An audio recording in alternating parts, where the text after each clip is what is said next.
പെരുമ്പാവൂരിൽ കൊല്ലപ്പെട്ട ജിഷയുടെ അമ്മ രാജേശ്വരി അന്തരിച്ചു. പെരുമ്പാവൂരിൽ കൊല്ലപ്പെട്ട നിയമ വിദ്യാർത്ഥി ജിഷയുടെ അമ്മ രാജേശ്വരി 62 വയസ്സ് അന്തരിച്ചു. ന്യൂമോണിയ ബാധിച്ച് കളമശ്ശേരി ഗവൺമെൻറ് ഹോസ്പിറ്റലിൽ ചികിത്സയിലായിരുന്നു രാജേശ്വരി. ഇന്നലെ വൈകുന്നേരമായിരുന്നു അന്ത്യം. ഭർത്താവ് പഴയതനായ പാപ്പു, മറ്റൊരു മകൾ ദീപ വില്ലേജ് അസിസ്റ്റന്റ് കൂവപ്പടിയിൽ ജോലി ചെയ്തു വരികയാണ്. സംസ്കാരം ഇന്നുച്ചയ്ക്ക് 12 മണിക്ക് കൂവപ്പടി ശ്മശാനത്ത് കഴിഞ്ഞു. 2016 ഏപ്രിൽ 28-നായിരുന്നു നിയമ വിദ്യാർത്ഥിയായ ജിഷ പെരുമ്പാവൂർ വീട്ടിൽ കൊല്ലപ്പെട്ടത്.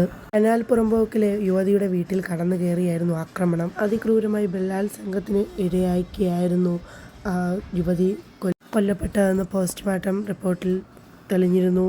38 മുറിവുകളായിരുന്നു യുവതിയുടെ ശരീരത്തിലുണ്ടായിരുന്നത്. 2 മാസത്തിന് ശേഷമാണ് അമീർ ഇസ്ലാമിനെ അറസ്റ്റ് ചെയ്തത്. ആസാം സ്വദേശിയാണ് കുറ്റവാളി.